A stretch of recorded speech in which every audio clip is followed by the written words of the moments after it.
अभिजीत और मेघा का अधूरा प्यार। अभिजीत अभी भी कॉल सेंटर की आबो हवा से पूरी तरफ से वाकिफ नहीं हुआ था। उसने ये तो सुना था कि कॉल सेंटर में काम करने वाली लड़कियां काफी खुले स्वभाव की होती है और लड़कों से कंधा मिला के काम और मस्ती दोनों करती हैं। मगर देख वो ये सब पहली बार रहा था। एक छोटे से शहर से आया अभिजीत इस बात को समझ नहीं पा रहा था कि तकरीबन ज्यादातर लड़कियों ने क्यों ऐसा ड्रेस पहना हुआ था जिसे उसकी नजर में कोई भी सभ्य घरवाले अपनी बेटियों को नहीं पहनने देंगे।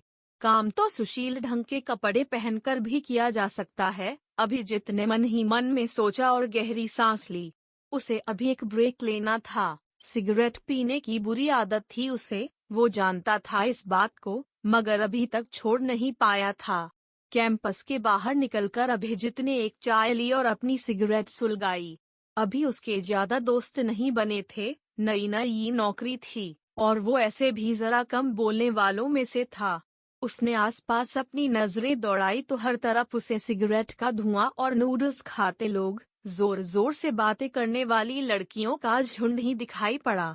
अभिजीत थोड़ा आगे की तरफ चला गया। वहाँ थोड़ी सी शांति थी।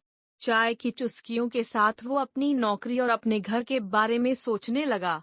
अचानक उसे लगा जैसे कोई उसे देखे जा रहा है। उसने अपनी नजरें दौड़ाई मगर कोई नजर नहीं आया और फिर अचानक से एक आवाज उसके कानों में आई, एक्सक्यूज मी, आप देहरादून से हो ना? अभिजीत के सर पे जैसे बम को गोला फटा हो, क्योंकि जब उसने आवाज की तरफ अपनी नजरें घुमाई तो वहाँ मेघा खड़ी थी। मेघा, उसकी मेघा, उसके बचपन की दोस्त और उसका पहला और आखिरी प्यार। ऐसा प्यार जो उसने कभी मेघा को बताया या जताया नहीं, बस दिल ही दिल में प्यार करता रहा उसे पागलों की तरह।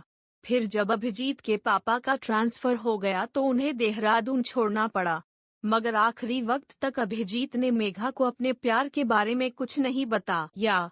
उसे डर था कि अगर मेघा बुरा मान गई तो वो एक अच्छी दोस्त भी खो देगा। और आज तकरीबन 12 सालों के बाद यही मेघा उसके सामने खड़ी थी। अभिजीत अभी तक किसी पत्थर की मूरत की तरह मेघा को ही देखे जा रहा था। होश उसे तब आया जब सिगरेट से उसकी उंगलियां जल उठीं। उसने जल्दी से सिगरेट फेंकी। मेघा को क्यों की कोई जवाब नहीं मिला था तो वो थोड़ा कंफ्यूज्ड सा होकर उसे देख रही थी और उसने फिर से पूछा, आप ठीक तो हो ना? अभिजीत को लगा रहा था जैसे वो एक गहरी नींद का सपना देख रहा हो और उसका मन कर रहा था नए नींद टूटे नए सपना। मगर दीवाना भूल गया था कि वो सब सच में हो रहा था। फिर जैसे अचानक से उसे होश आया हो और उसने मेघा की आंखों में डूबकर कहा, तुमने मुझे कैसे पहचाना मेघा? बस इतना कहना था कि मेघा जैसे चीख से उठी खुशी के मारे, OMG, इट्स यू अवी। मैं जानती थी कि तुमसे कभी ना कभी जरूर मुलाकात होगी। कितने सालों के बाद मिले तुम अवी, यहाँ कैसे पहुँचे, कहाँ रहते हो यहाँ, अंकल और आंटी कैसे हैं, यहाँ कब ज्वाइन किया तुमने?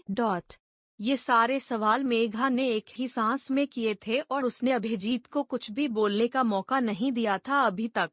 और बोलना चाह भी कौन रहा था उस वक्त।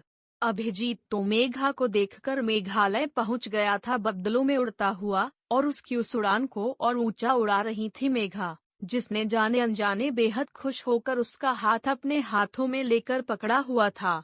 अभिजीत को अचानक से याद आया वो ब्रेक पे है और उसे वापस जाना है। मेघा, तुमसे इतनी सारी बातें करनी है, इतना कुछ कहना है, वो सब यहाँ तो नहीं हो पाएगा। मैं अगले ब्रेक में तुमसे मिलता हूँ। तुम कहाँ मिलोगी बस ये बता दो। अभिजीत ने ये कहा जरूर, मगर उसकी आवाज बता रही थी कि उसका जाने का मन बिल्कुल नहीं था। नौकरी थी, सो जाना ही था। मेघा ने हंसकर कहा, बताऊंगी, मगर प्रॉमिस करो दोबारा गायब नहीं हो जाओगे।